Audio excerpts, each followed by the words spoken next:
Posted by you/patient somewhere 86. Throwaway is my husband knows my Reddit. I, 34F, have been with Ken, not his real name, 37M, since I was 16. We met in school, as he was my brother's friend. We have been married for 10 years, have a 2-year-old son, and one on the way. Ken has always been my person, the one I can't picture life without, and I honestly can't remember not loving him. I grew up with him, he's my everything. Unfortunately, Ken has this issue where he takes on everyone else's feelings deeply. I'm not saying it's a bad thing, but recently his best friend of 20 years found out that his wife has been cheating on him, and none of their children are his. Obviously, his friend is devastated and is staying in our guest room. He's a nice guy, life just has him down right now. He's started the process of divorce. The more time Ken spends with his friend, the more depressed and distant he's become. Our mornings used to start with me waking up at 6 a.m. with our son, making breakfast, and then, around 8 a.m., waking Ken up with coffee and some breakfast before dropping our little one off at nursery and going to work. Ken works from home most days, only going into the office on Mondays. I'd give him his coffee, he'd give me a kiss, and I'd head off on my happy little way. After work, I'd pick up our son and go home, where Ken would usually be making tea. I'd clean up afterward while he bathed our son and put him to bed. I thought this was life. It might sound boring to some, but it was my life, and I loved it. Our house was filled with love. We'd spend our nights cuddling, talking, and watching movies. We'd have date night once a month, take our son out together on Saturdays, and visit family or host friends on Sundays. You get the picture, I'm rambling, sorry. Anyway, for the past month, things have been changing. Ken is more depressed. I make him coffee in the morning and just get a mumbled thanks. I come home from work, and he and his friend are in the living room watching sports. Now, I'm the one making tea and bathing our son. Neither of them will barely talk to me. We don't go out on weekends together anymore. I feel like a single parent. I've tried talking to Ken about it, but I only get one-word answers. Then he stays up until about 1 a.m., which I know isn't super late, but I'm passed out by then. I'm exhausted, alone, and pregnant. I miss my husband. Yesterday, I came home from work, and you know when something just doesn't feel right? I went to find Ken to see what he was doing since his friend wasn't in the house, but Ken's car was. He was in his office looking up DNA kits for our son. I asked him why, and his response was, well, I just want to make sure all the kids are mine before I continue looking after them, as I'm not free childcare. This broke me. When I say I'm devastated, it's an understatement.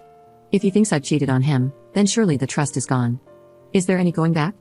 Am I just being pregnant and hormonal? Would I be extreme for considering divorce? I could put the papers in an envelope with the results of the DNA test. I think I'm going to go cry in bed now. I had to take the day off work because I feel like I've just been gut punched. Update 11 hours later. Hello Reddit.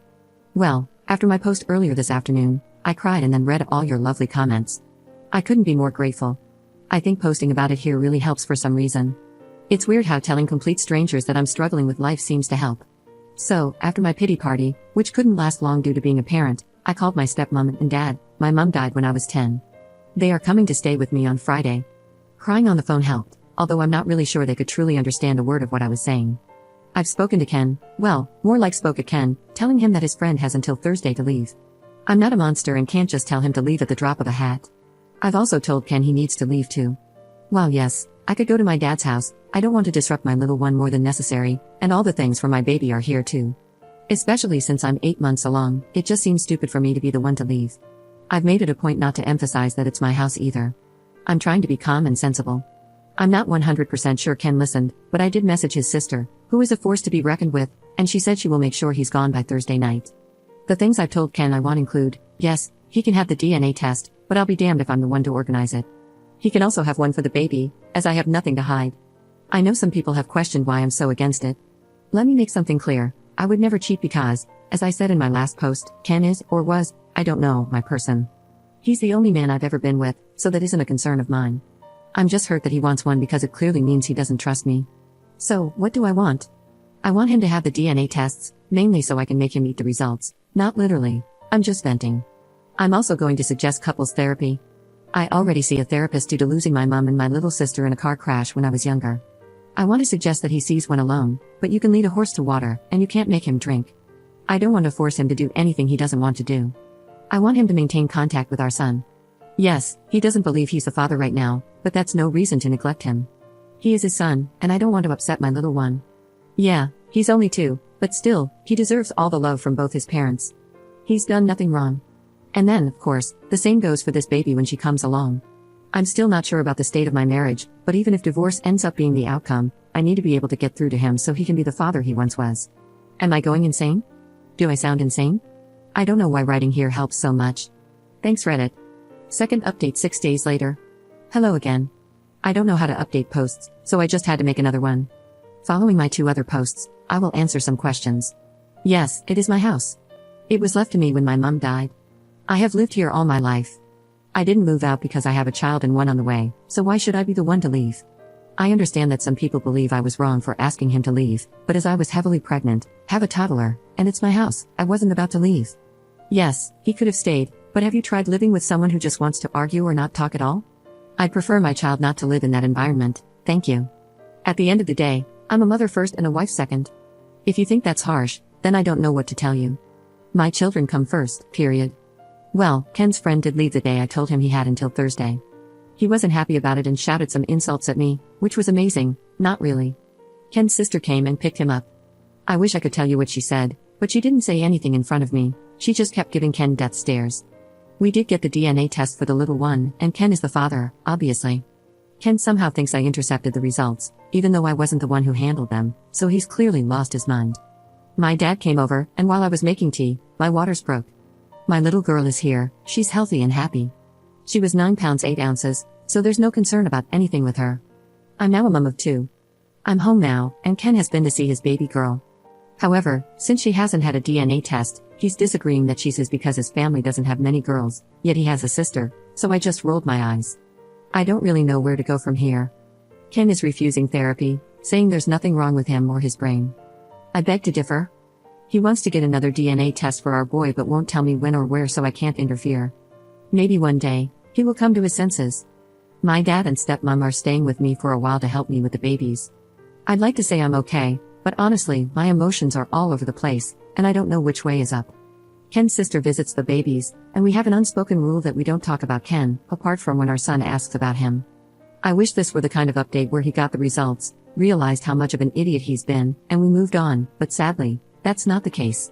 I can't dwell on it too much, I just have to take things one day at a time. I do miss my person and worry that he's missing out on his baby girl's life already, which, if I think about too much, will just make me sit and cry, but I don't have time for that. As always, thanks for listening to me rant. I might update if anything else happens in my life. Right now, I'm still left wondering if I'm doing the right thing here. Is there anything I could do differently?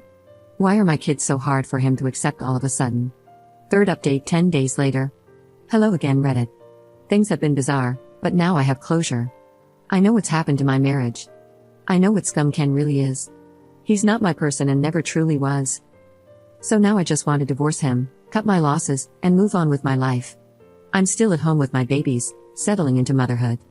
My dad and stepmom are still here, but they will be leaving soon once I'm more emotionally stable. To say I'm okay would be a lie, but I now know what I need to do. I have some sort of closure with Ken. I know what happened with him, and I know that it's not my fault. It turns out Ken was having an affair and has a baby on the way. Even typing that makes me want to throw up. I found this out when a visibly pregnant woman knocked on my door and asked me when I would be leaving the house, as it's Ken's house. When I say this confused the crap out of me, I mean it. I talked to this woman for a while to try to work out what she was talking about. It turns out that she's Ken's side piece. Well, technically, in her head, she's his fiancée. A month ago, Ken got down on one knee and proposed to her in my freaking kitchen. Classy, right? So, they have been seeing each other for a while. She's having his baby. She believes I'm the ex-wife who Ken is letting stay in his house until I get on my feet. Apparently, we broke up a few years ago, and none of my kids are Ken's. When I go to work in the mornings, Ken goes to her house and works from there. They were waiting for marriage to move in together. How are you trying to marry someone when you are already married? Friggin' weirdo? I asked for proof of all this. She has pictures of them together. Apparently, she has an OF account where they make content together. I wanted to vomit. I told her we are still married and explained everything to her. I'm not sure what she's going to do. But hey, not my circus, not my monkey. Now, I want a divorce. Is it true that once you talk to a solicitor about divorce, they can't represent the person you're divorcing? I want to go around our town and meet with as many solicitors as possible since the first hour is free, so that he has a very hard time getting representation. Is that too petty? The house is in my name only and is protected, so there's no way he can take it. I have all my money, and we do have a joint account, but that's just what we put our share of household bills in. I haven't spoken directly with Ken. His family has completely cut him off, and he's been kicked out of his sister's house. To all those people who were concerned about him having a tumor or something wrong with his brain, I really don't think that's the case. I think his actions just caught up to him, as his lies were going to come out once his baby was born. I think that's what happened. He got backed into a corner and tried to fight his way out. Through the divorce process, I will get the court to do DNA testing so he has proof for both. Even if he chooses not to believe it. I'm mentally exhausted from all of this and am left wondering how I didn't notice. Might have to go for an eye test. But honestly, would I be so wrong for just making his life as difficult as possible when it comes to getting legal advice, or is that too far? I want him to suffer. Fourth update 1 year later. Well, hello there again, Reddit. I'm okay. I totally just forgot about my ramblings on here, lol. I'm doing okay. I'm officially divorced from Ken. It took a long time to get to this part of my life, and at some points, I actually felt like I was drowning. Both of my kids had DNA tests through the courts, and they are Ken's. He still doesn't believe it. Not my problem though. Ken is now in prison for domestic abuse. I'm not 100% sure about the details because I wasn't involved. It was his side piece. I'd love to say that I don't ever break down in tears and that I'm completely over it, but I'm not. I've now gone back to work though, after my maternity leave ended. I got a promotion and now I'm used to living with just the three of us. My kids keep me going, and I'm so proud of them. They visit their grandparents and their dad's side of the family, who have been so lovely and supportive. His sister is still amazing. I don't really know what else to say. I'm okay. I'm divorced, and my children are thriving. I can't thank Ken for a lot of things, but I'm grateful for my children.